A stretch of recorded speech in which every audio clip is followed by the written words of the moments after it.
이렇게 했어요. 노아 홍수 비둘기라고. 자, 보겠습니다. 비둘기가 이제 저녁 때에 노아가 풀어놓죠. 풀어놓는데 처음에는 비둘기를 안 풀어놓고 까마귀를 풀었다가 나오죠, 성경에. 근데 까마귀가 돌아오지 않아요. 그래서 제가 짐청하네요. 까마귀 안 돌아왔으면 머물 데도 없는데 죽었나 별 생각이 들더라고요. 계속 떠다닐 수는 없는데 희한해요. 근데 비둘기를 보냈는데 비둘기가 물이 안 빠지니까 다시 돌아왔어요.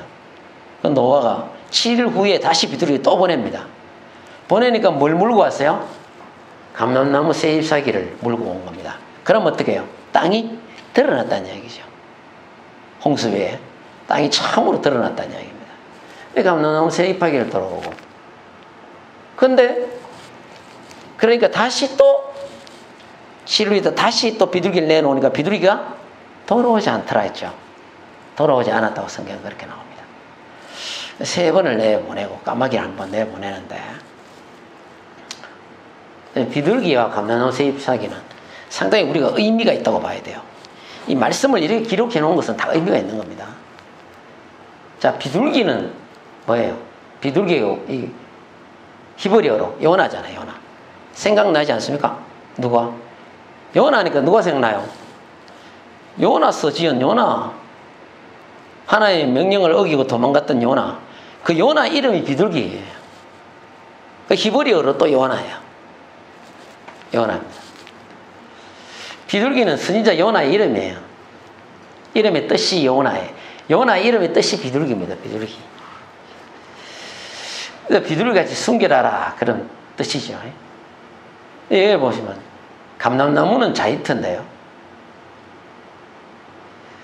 이 보시면 올리브나무예요. 성경에 여러분들 감람나무로 나와 있는 것은 올리브나무입니다. 올리브나무. 그 원래대로 이게 번역이 올리브나무로 번역했으면 더 정확하죠. 그래서 감람나무가 올리브나무라는 걸 기억하시면 좋겠습니다. 올리브는 이스라엘 사람들, 히브리인들의 관념은 어떤 것이냐 하면요. 하나님이 그 하나님의 약속의 땅에서 받을 그 축복을 이야기하는 거예요. 상징적으로. 히브리인들은 올리브나무 하면 하나님이 우리에게 주시는 복을 상징한다고 알고 있습니다. 성경은 히브리인들의 관념에서 생각을 해야 됩니다. 그 올리브나무 하면 바로 이 복을 이야기해요. 축복을 이야기해요. 그 다음에 비둘기는 감람나무 새 잎사귀를 물고 왔죠. 이 물고 왔다는 뭐예요? 비둘기가 멸망한 세상에 조금 땅이 드러났는데 다른 잎사귀를 물고 온 것도 아니고 뭐예요? 감람나무 새 잎사귀를 물고 왔다 이가. 이건 깊으신 하나님의 뜻이 있는 거예요. 사실은 상징적인 뜻이 있는 겁니다. 뭐냐? 새 시대의 징조입니다. 이게 이제는 노아 이전의 시대를 멸망했고 끝난 것이에요. 끝난 거예요. 노아 이후의 시대는 새로운 시대입니다. 새로운 시대가 은혜의 시대가 도래했다는 걸 이야기하는 겁니다. 꼭 기억하시기 바랍니다. 그리고 새 감람나무 새 잎사귀를 물고 왔다. 그 땅에 하나님의 새로운 역사가 시작된다 이거야. 그 땅에 새로운 하나님의 축복이 내려진다는 걸 계시하고 있는 겁니다. 이거는 그냥 이런 걸 그냥 지나치시면 안 돼요. 근데 새 시대, 은혜의 시대 이거 계속 나올 겁니다. 앞으로. 왜냐하면 제가 여러분 그냥 탁 그냥 마음이 박히도록 해서 계속 이게 나와요. 새 시대 곧 새 은혜의 시대가 오면 약속의 땅에서 하나님 축복을 받을 것이다. 그걸 이 감람나무 새 잎사귀와 비둘기가 이야기를 해주고 있는 거예요. 노아에게는 이제 새로운 시대가 열리는 거예요. 사실은 새로운 시대예요. 하나님이 물로 온 세상을 심판하고 새로운 시대를 만든 거예요. 만들려고 한 거예요. 그러면 이제 이 땅은 새롭게 되어 새로운 에덴 동산으로부터 다시 출발하게 될 것이다 하는 걸 보여주는 겁니다. 예, 새로운 에덴 동산이 열리는 거예요. 근데 이거를 우리가 딱 보면 이제 새로운 시대하고 딱 되죠. 그런데 이게 어떤 것을 뜻하느냐? 비둘기 이 어떤 뜻을 뜻하느냐 보면 신약에 와서 딱 보면 이제 우리가 여기같이 이거 연결을 시킬 수 있는 것입니다. 볼게요. 예수께서 세례를 받으시고 그 물에서 올라오실 때 하늘이 열리고 하나님의 성령이 비둘기같이 내려 자기 임하심을 보시더니 물에 물에서 올라왔다 하잖아요. 방주가 떠다니다가 어디에 걸립니까? 아라산에 딱 정착을 하죠. 그렇지 않습니까? 그걸 우리가 같이 상징적으로 비교가 되는 거예요. 그 다음에 하나님의 성령이 뭐같이 내려서 왔다고요? 비둘기 같이 내려 자기가. 그리고 누가복음에 이렇게 나와요. 성령이 비둘기 같은 형체로. 근데 희한하게 성경을 한번 보세요. 마태, 마가, 누가, 요한에 이 장면이 다 나옵니다. 다 나와요. 어떤 장면은 사복음서에 다 나와 있지 않는데 안 나온 것도 있고 다 나온 것도 간혹 있는데 이 장면은 희한하게 다 나와 있습니다. 마태, 마가, 누가, 복음, 요한까지 다 나와 있어요. 근데 조금씩 다른데 누가복음은 좀 확실히 좀 다르게 나와 있어요. 뭐냐면 비둘기 같은 형체란 말을 써요. 그 말을 쓴다 이거예요. 그래서 구약이 아까 보니까 비둘기를 내보냈는데 비둘기가 이걸 뭔가 이거는 분명히 새 시대 은혜의 시대가 도래했다는 걸 이야기해 주는데 예수님이 침례를 딱 받으시고 난 뒤에 사역을 시작하시잖아요. 맞습니까? 안 맞습니까? 예수님 침례 받으시고 사역을 시작하잖아요. 그럼 그때부터 시작이란 말이에요. 복음이 접하는 시작인데 딱 받으시고 나가서 뭡니까? 회개하라. 첫마디 그걸 딱 해요. 천국에 가까운데 그 말을 딱 터뜨리죠. 터뜨리는데 비둘기 같이 이 분명 의미가 있는 거예요. 자, 보겠습니다. 이 장면은 성령이 비둘기같이 내렸던 이 장면은 노아 홍수의 비둘기를 염두에 두고 묘사한 겁니다. 이거는 학자들은 그렇게 이야기를 해요. 이것은 노아 홍수의 그 비둘기 새로운 시대를 도래를 의미하는 것을 염두에 두고 예수님이 성령 침례받을 때 성령이 비둘기처럼 내려온 것이 요한에게 보였다 이거야. 침례 요한에게 보였을 때 새로운 은혜 시대의 도래를 의미하는 겁니다. 이거예요. 그래서 성경에 보면 무지개 언약이 나오잖아요. 무지개 언약이 뭐예요? 무지개 언약. 다시는 물로 심판하지 않겠다. 자, 볼게요. 여기 해놨습니다, 제가. 자, 읽어봅시다, 이거. 자, 시작. 내가 내 무지개를 구름 속에 두었나니 이것이 나와 세상에 언약의 증거니라. 이 무지개를 띄우면서 언약의 증거를 했죠. 그 다음에 자, 밑에 읽어보겠습니다. 시작. 다시는 물이 모든 육체를 멸하는 홍수가 되지 않을지라. 다시는 물로 이 세상을 심판하지 않겠다는 거예요. 이게 무지개 언약이거든요. 근데 무지개가 뜻이 히브리어로 원어를 들어가 보면 제가 전에 이야기했죠. 이렇게 굽어 있는데 무지개 원어의 뜻이 뭐라고 했어요? 활이라 했죠. 활이라 했죠. 원어의 뜻이 활로 되어 있습니다. 근데 다시는 물로 심판하지 않겠다는 언약의 증거를 보여줬는데 이 활이 이렇게 되어 있습니까? 이렇게 되어 있습니까? 무지개가 이렇게 되어 있죠. 그럼 뭡니까? 화살을 딱 연결하면 어디로 간다고요? 땅으로 갑니까? 쏘면은 땅으로 갑니까? 위쪽으로 갑니까? 위쪽으로 가죠. 그래서 이걸 두고 학자들은 이렇게 합니다.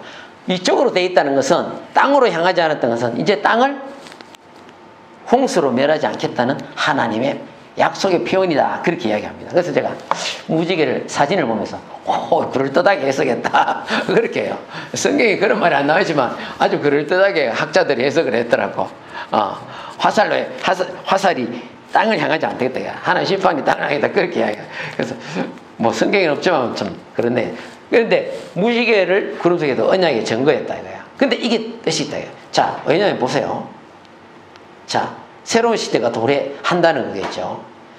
자, 홍수 위에 비둘기가 새 감람나무 이삭이를 몰고 오는 것도 새로운 시대의 도래, 은혜 시대의 도래를 이야기하는 것이고, 예수님이 진짜로 올라올 때 성령이 비둘기같이 임한 것도 결국 뭡니까? 그걸 왜 요한에게 특별히 그 장면을 보여줬어요? 그 뒤로는 그런 말 없어요. 성령 받을 때. 사도행전 여러분들 성령 받을 때 무슨 비둘기같이 내려 그런 말이 있습니까? 없잖아요. 그 왜 그 장면만 고르냐?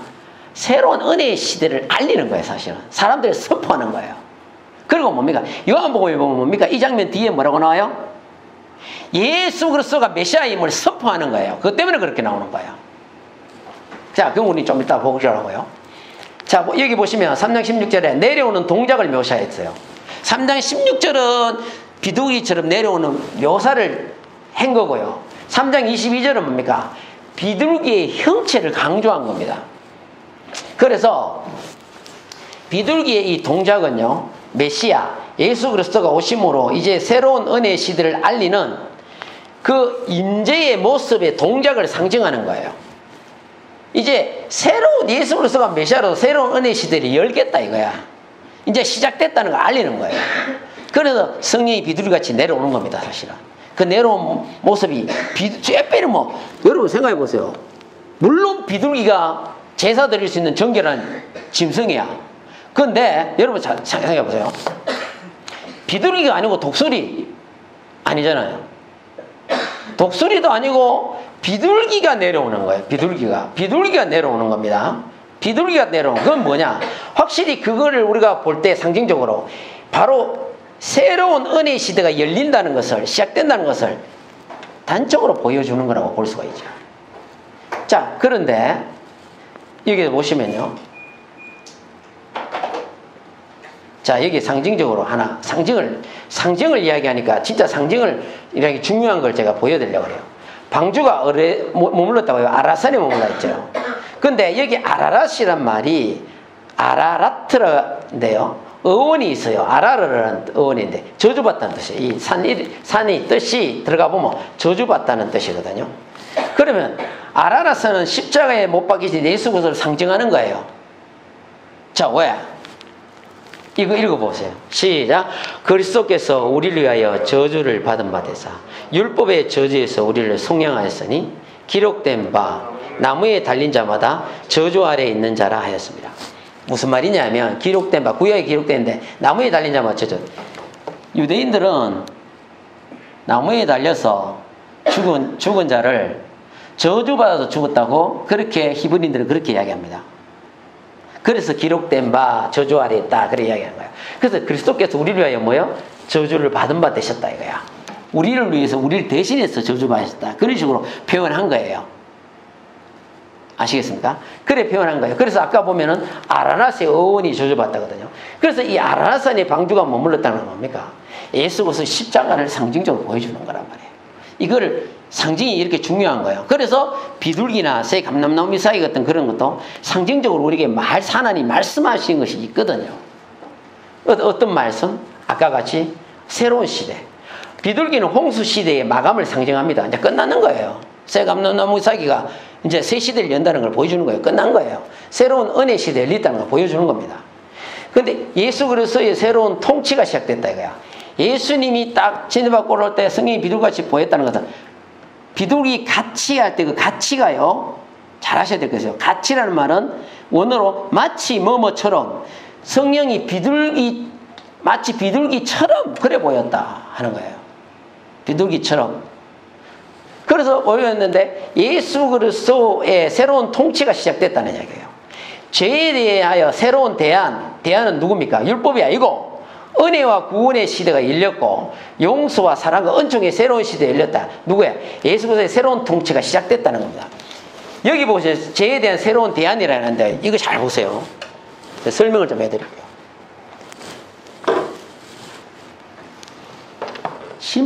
물로 심판을 또 하고 나니까 하나님이 물로 심판을 딱 했는데 하나님의 계획은 이거였어요. 물로 심판해버리면 그리고 노아와 8명, 노아는 의인이었으니까 요 사람들로 시작을 하게 되면은 이제 더 이상 죄의 시대는 없을 것이다는 새로운 시대, 에덴 동산의 그 새로운 시대를 생각했을 거예요. 그리고 물로 심판을 했는데 사람들이 막 이 땅에 남에서 퍼져가니까 죄가 생겨났습니까? 안 생겨났습니까? 막 생겨나는 거예요. 그 하나님이 나중에 9장에 넘어가면 이랍니다. 사람이 어려서부터 생각하는 게 악하더래. 아하, 물로 심판한다고 해서 되는 일이 아니구나. 하나님이 바꿨어요. 뭘로 바꿨냐? 은혜와 구원의 시대. 용서와 사랑과 은총이 있는 새로운 시대를 이제 만드신 거예요. 그래서 구약하고 신약이 좀 다른 게 뭡니까? 구약은 이는 이로 막 이렇게 나가죠. 신약에는요, 사랑, 원수를 사랑해라. 하나님 완전히 예수님이 다르게 이야기합니다. 원수를 사랑해라. 너희를 저주하는 자를 축복해라. 모독한 자를 기도해라. 이렇게 나가는 겁니다. 은혜 위에 은혜로라. 이제는 은혜 시대에 열렸다는 걸 선포하는 거예요. 그 물론 무서운 심판을 해봤지만 여기 사람은 죄에서 벗어나지를 못하더라는 거예요. 그래서 사랑으로, 예수 그리스도의 십자가의 사랑으로 새로운 시대를 이제 열겠다는 거예요. 자, 여기서 평강의 왕 예수라 했는데, 이것은, 자, 이까지는 이제 설명이 됐고요. 이것은 뭐냐면 배경이다, 배경. 이 배경을 잘 알아놓으세요. 자, 평강의 예수에 나는데 하나님의 성령이 비둘기같이 내렸잖아요. 자, 3장 16절에 비둘기같이 내렸다. 마태복음 그렇게 나오는데, 비둘기는 히브리 왕의 문장으로 사용됐답니다. 그 배경을 좀 보시면 이해가 좀 되는 게 있어요. 왜 해필은 비둘기냐? 비둘기는 히브리인들의 그 왕들의 문장으로, 미국의 그 로마의 상징 그 문장이 뭐였습니까? 혹시 아십니까? 로마의 상징 문장 독수리였죠. 미국도 지금 상징이 문장이 뭐예요? 독수리죠. 그 문장이 있거든요. 비둘기가 히브리 왕들의 그 문장으로 사용된다. 이 문헌에 있어요, 문헌에. 그리고 성령이 비둘기 모양으로 임한 것은 예수 그리스도가 뭡니까? 평강의 왕, 만왕의 왕으로 오신 것을 보여주는 거예요, 사실은. 자, 침례받을 때 성령이 비둘기같이 내려왔다는 건 뭡니까? 예수가 뭡니까? 바로 만왕의 왕이요, 평강의 왕으로 오신 것을 선포하는 겁니다. 그래서 성령이 비둘기같이 내려오는 모습이 보이는 거예요. 이 굉장히 중요한 것입니다. 중요한 거예요. 그래서 우리가 이런 배경이 있다는 것까지 나왔어요. 여기까지는 제가 들어갔어요. 이런 상징이 있다는 거, 이런 배경이 있다는 거 아세요? 그래서 성령이 비둘기같이 내려오는 그 특별한 구절이 있는 걸 보면 예수가 바로 왕이심을, 만왕의 왕이심을 선포하고 보여주는 거예요. 요한복음 다시 돌아갑니다. 3장을 한번 보세요. 1장. 죄송합니다. 요한복음 1장을 제가 여기 올리지 않았어요. 그런데 여러분이 한번 확인을 좀 해주셔야 됩니다. 1장을 보시면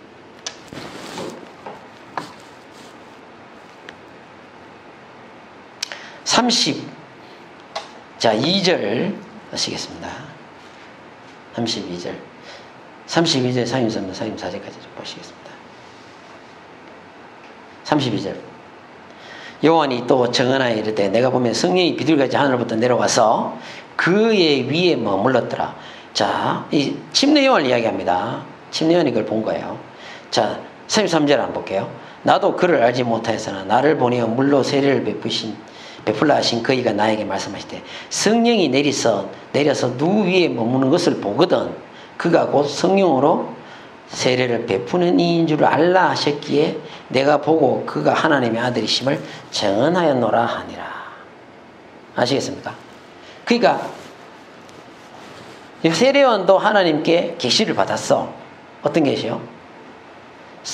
성령이 내려서 누구든지 머무는 것을 보거든 그가 성령으로 세례를 베푸는 이신, 성령으로 세례를 베푸는 이신데 그분이 누구라고요? 뭐로 하라고요? 그 성령을 베푸시는 예수, 그분은 누굽니까? 메시아인 줄 알아라 이거야. 아니, 침례 요한이 침례를 줄 때 많은 사람들 침례를 줬죠. 그런데 예수께 와서 침례 요한에게 와서 침례를 달라고 하면서 받았어요. 안 줄라니까 이렇게 하면 돼. 받았어요. 반대 성령이 비둘기같이 내린 걸 봤다 이거야. 근데 이 본 이유가 뭡니까? 이유가 뭐예요? 아까 같이 이스라엘 왕 그런 모습도 있겠지만 어떤 모습이에요? 메시아. 그분이 성령으로 세례를 베푸는 이인 줄 알라 하셨기에 내가 보고 그가 하나님의 아들이심을 증거했다는 거예요. 그 모습은 바로 그 비둘기 같은 그 모습은 바로 이분이 바로 내가 계시받았던 메시아구나. 근데 여러분 이건 제가 하나님의 아들이라는 이거는 유일하신 하나님한테 또 다룰려 했는데요. 우선 한번 여러분에게 간단하게 짚고 넘어갈게요. 이스라엘 사람들은요, 하나님의 아들이시다. 하나님의, 예수를 하나님의 아들이시다. 성경에 많이 나오죠. 참 하나님의 아들이니까 여러분, 하나님의 자식. 저의 자식은 뭡니까? 우리 아들이죠. 이걸 이야기하는 게 아니에요. 이스라엘 사람들의 관념에서는. 하나님의 아들 하면요, 바로 메시아, 육신을 몸을 입고 오신 그 하나님 아들, 메시아를 표현할 때 하나님 아들이라고 그렇게 표현합니다. 꼭 기억하세요, 이거는요. 하나님의 자식, 이거를 기억하는 게 아니에요. 이건 제가 어디서 봤느냐.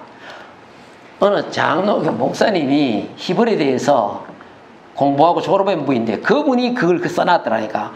이스라엘 가고 이스라엘 사람들이 히브리 관념에 대해서 알아보니까 그렇게 기록되어 있더래. 따로 있는 게 아니에요. 하나님이고 자식이 따로 있는, 아들이 따로 있는 게 아니고, 그걸 이야기하는 게 아니고 메시아라는 걸 이야기하는 거더라는 거예요. 히브리인들은. 그러니까 얘네들은 우리가 성경 읽을 때, 우리 이방인이잖아요. 읽으면 하나님 아들 하면 하나님이 자식이 있구나, 그리고 따로 보내고 이렇게 알잖아요. 그게 아니고 이스라엘 사람들은 하나님 아들 딱 나오면 메시아를 이야기하는 거예요. 메시아, 예수 그리스도, 한 분이신 그리스도, 한 분이신 하나님을 이야기하는 거예요. 만약에 따로 있으면 어떻게 됩니까?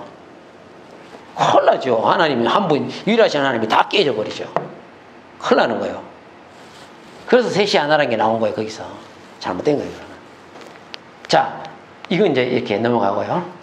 자, 이제 제가 증거를 하겠어요. 자, 성령이 예수 그리스도는 걸 증거를 하겠습니다.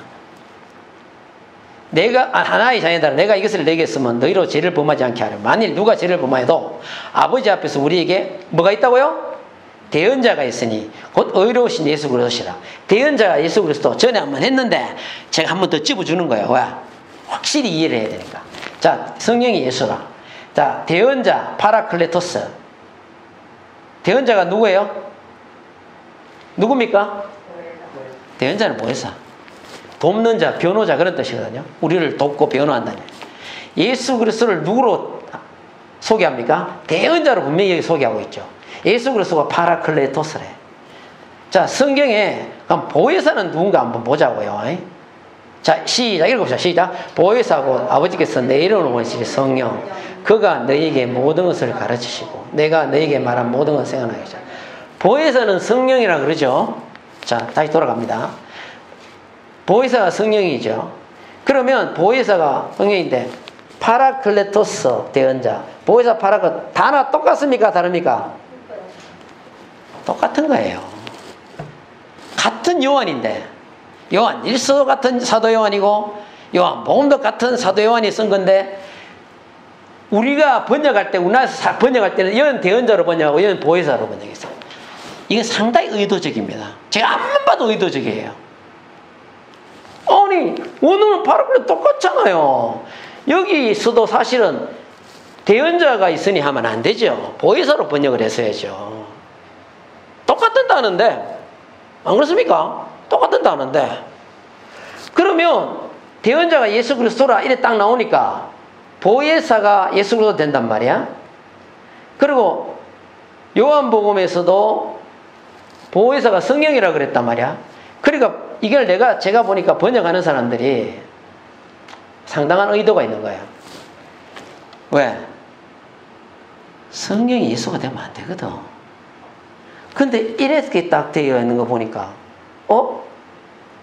똑같이 보혜사로 번역해 놓으면 파라클레토스를 보혜사로 번역해 놔보면 대언자가 예수니까 셋이 하나라는 게 성립이 안 되는 거야. 큰일 나는 거야. 안 되는 거예요. 그게 성립이 안 되는 거예요. 그게 어떻게 해요? 살짝 바꿔야 하는 거야. 대언자로 번역을 해봐야 되는 거야. 아시겠죠? 상당히 의도성이 있습니다. 대언자로 번역했다고 해서 이 대언자라는 말을 썼을 때 잘못됐다는 게 아닙니다. 무슨 말인지 아시겠죠? 변호자로 번역해도 돼요. 변호자가 있으니 이렇게 해도 돼요. 근데 여러 가지 뜻이 있지만 그 뜻을 하나 골래가 여기는 이 뜻을 써버린 거야. 왜? 단어는 똑같은데 이해하시겠습니까? 단어는 똑같은데 그러면 뭐예요? 성령을 여기서는 보혜사로 소개하고 있어요. 분명히 보혜사로 소개했습니다. 14기 6절은. 그러면 누구예요? 여러분, 누굽니까? 보혜사와 대언자는 똑같죠? 보혜사가 대언자이듯이 성령은 바로 누굴 가르치는 겁니까? 예수 그리스도 온 거라. 유일하신 하나님이라니까.